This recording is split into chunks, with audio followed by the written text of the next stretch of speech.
Hey there, I want to talk about two things that I get asked about all the time: weeds and pests.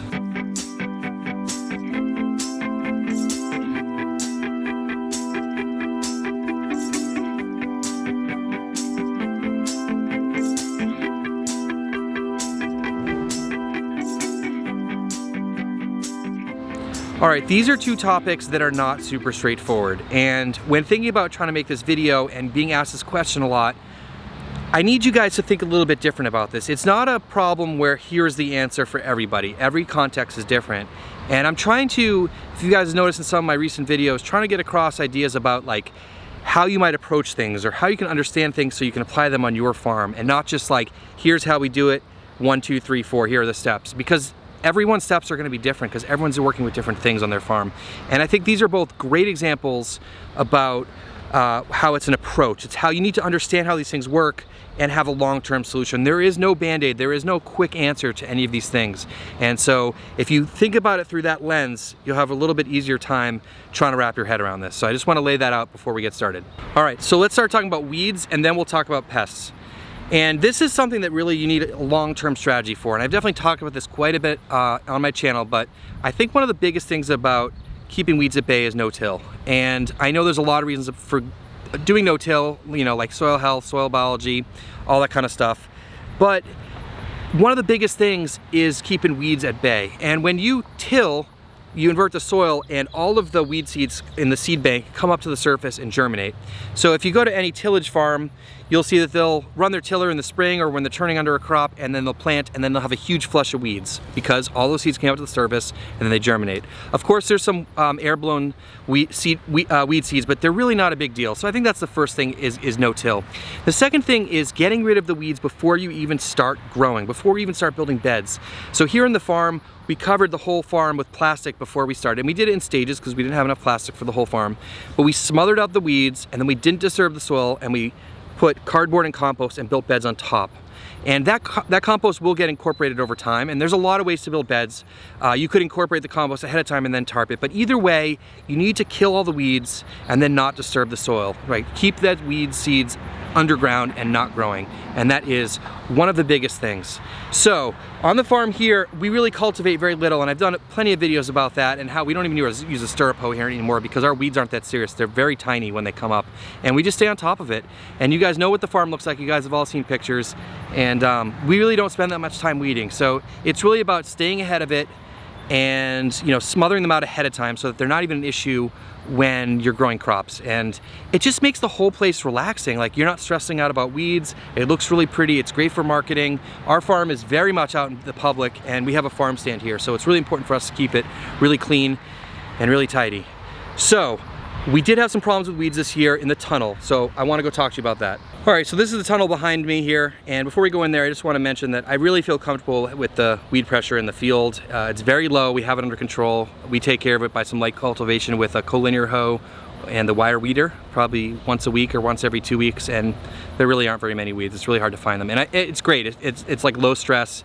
The work is really easy. Now, the tunnel here, we've had weeds growing since we started, and if you guys have been following along, you guys probably noticed that it was pretty rushed at the beginning of the season, and because I came on February 1st and we basically needed to get veggies growing as quickly as possible. So we cleared it and then we just built beds, and we had no time to tarp. And that was definitely a mistake, but it was a calculated mistake. I did that because I knew we had to get vegetables growing as quickly as possible to get our farm stand open by mid-April. So that was the choice that we made, and now we're dealing with the consequences. And you know, right now the cardboard's all broken down, the weeds are pushing through, and we've been trying to hand pull them as much as possible, but you know, you really need a way to just smother them out and just take control of them, and I think that's the big thing.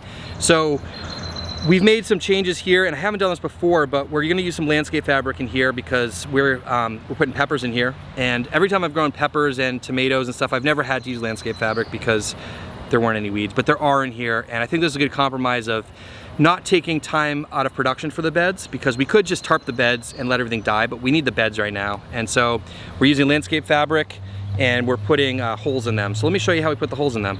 So here's how we get the landscape fabric ready. This is a 4-foot wide piece of landscape fabric. Sorry, it's a little windy out here. And the nice thing is here is that this is already marked out in 1 foot squares. So it's very easy for us to go through and put the holes in. And we're gonna be planting peppers. So they're gonna be 1 foot apart and just one row. So we're just gonna come through here, and Gene's got the flame weeder. And it's really nice because you can just punch through. Super easy, pretty quick. And that's it, that's how we get these ready.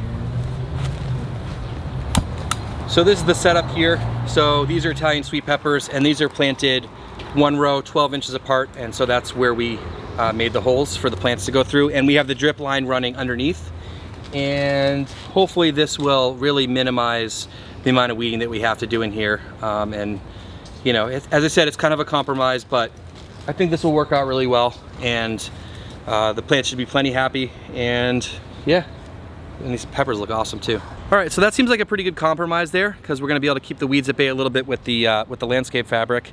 And I know that for a lot of farms, they do this just preemptively, like they put down landscape fabric when they're planting peppers and tomatoes and stuff like that, because the crops are gonna be there for a long time and they don't wanna have to go in there and cultivate. And I haven't had the issue with this in the past. Like every time I've grown tomatoes at home, there really aren't any weeds, so I just don't do that. And the other thing that's nice about leaving it open is you can do some interplanting along the base too. So I guess you could cut more holes and pop some lettuce in and stuff, but that way then you'll still have holes in there and there may not be something in there. So I don't know, it gives you more options if you don't have the landscape fabric down, but if you get that down now, you'll probably save yourself a lot of time through the course of the season. Check out these tomatoes all strung up on the trellis system here. I'm pretty pumped. Anyways, let's talk about pests. I think pests are the #1 question I get asked about, and I really don't talk about it because the answer I'm going to give you guys probably is not the answer you're looking for. I don't really have a pest strategy. I have a very simple pest strategy, let's say that. But before we get into that, I think a lot of people ask me because they want a simple solution. They got stuck in a situation where they're overrun with pests and they need the crop that they're growing, and they put a lot of time and money into it, and they want to make sure they're getting a yield. I understand that frustration, but the quick answer is use a pesticide, right? That's the quickest answer. I don't know anything about pesticides. I made a decision a long time ago that I don't want to have anything to do with my farming practices, so I don't use them. I don't know about any to use. I can't recommend any. I don't use them. So there are probably some that are less harmful than others. That's for yourself to figure out. And I understand that, you know, you're in a situation where you have customers that want a crop. Maybe you have a deal with somebody, or you need that yield for the income, or you know, there's a lot of things that ride on that, or you have a lot of time and energy invested into a crop, and you really want to make sure you get that crop out. And I get it, I'm not passing judgments on anybody. These are the decisions I made as a farmer, so I don't use pesticides. So one thing you can use is insect netting, and just have a physical separation of the pest from your plant. I haven't gotten there yet. I'm trying to avoid it as much as possible. I just don't like netting and stuff around the farm. It's just one more thing to manage and to deal with, so I try to avoid that as much as possible.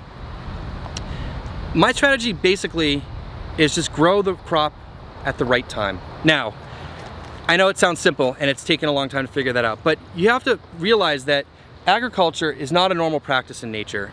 In nature, there's no like rows of tomatoes, right? Everything's interplanted, everything's diverse, and there are pests. There are pests that eat other things, or they're not even called pests, I guess. They're just insects and animals that eat other things. That's just the way nature works, and you're part of nature here. And so when you're fighting against it like that, you're gonna run into that issue where you know, you have a lot of really tasty food for a certain bug or a certain animal, and they're gonna wanna eat it. So, and when you keep that in mind, it makes it a little bit more clear. So I've just decided that I'm gonna grow things at certain times of year. Now, that can be really challenging from a business perspective, because if you had the same crop all the time, it's a lot easier to sell. Like if you're selling to restaurants or farm stand, farmer's market, right? But I've sort of made my sales outlets flexible in that, you know, I can change what I'm growing. And do I make less money? Absolutely. Am I frustrated sometimes? Absolutely. Do I lose crops sometimes? Absolutely. But what I've learned over the last couple of years is growing certain plants at certain times of the year. So here's some examples. I don't grow brassicas in the summer because they just get constantly eaten by flea beetles. And it's just devastating when you prep beds and you seed them and they come up and then they get eaten. So again, you can use insect netting if you want. All right, so I know I said I don't plant brassicas in the summertime, but this bed of kale is completely blowing my mind. I've never seen this before in the last couple of years. So we planted this early March. It's now mid-June, mid to late June, and this bed is going so strong. I don't see really much insect pressure in here at all. I noticed that like when I had been growing this in the past, by this point in the year, it would be totally chewed up. So these are just super healthy plants, and I really feel like that probably has something to do with it too. So anyways, there are exceptions, of course, but I wasn't gonna pull this out until I saw issues, so we're just letting it ride. We're still harvesting this we've been harvesting every week off this bed for like almost 2 months, I'd say. It's crazy. So there are exceptions. I don't know. This one is a weird one for me, but I generally tend to not grow brassicas in the summer. There's other crops where I just don't grow them at certain times of the year, like squash, for example. I plant my squash as early as I can in the spring because I know by like mid-June, all the squash bugs come rolling in and they destroy my plants. So again, I could cover them, I could spray them, all those things. I grow them early, I have a big push, we enjoy squash for a few weeks, and then I take them out.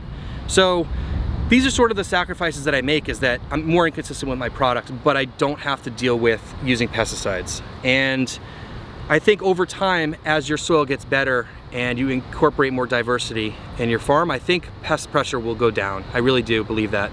I know there's a lot of agronomists and soil biologists that say things like, if you have healthy soil and healthy plants, you don't have pests. And I've always heard that, and I'm always really skeptical because I've never really seen it. And I'm starting to see some farms that have a lot more robust soil systems and they have less pests, and that's one of the reasons why I've incorporated hedgerows in the farm, to try to bring in more beneficials. And I think that when you have a pest and you do something to eliminate that, you're dealing with the symptom there, but you need to get the beneficial insects in there to take care of that and take care of it naturally, so that they're there all the time, so when those pests show up, they take care of them and you create a balance on your farm. And I am nowhere near that level. I'm just gonna say that. Like, I still have a lot of pest problems, but I'm working towards that. And so my biggest pest strategy is grow things at the right time of year. And it takes a while to learn that. And it's frustrating because you wanna grow a certain thing at a certain time of the year and you just can't unless you do other things to get in there and break things apart, break the cycle. And so we're trying to do it naturally. And so far it's been okay. I definitely lose beds of things and it's frustrating.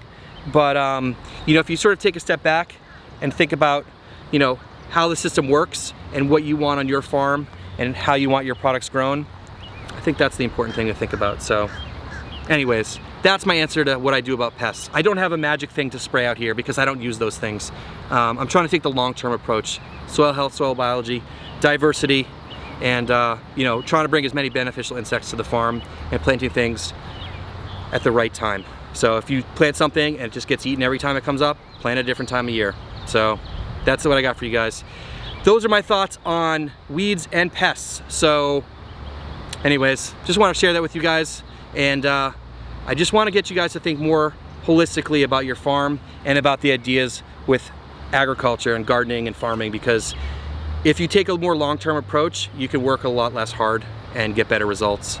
And it's just nicer. So anyways, guys, thanks so much for watching. Make sure you subscribe, and we'll see you in the next one.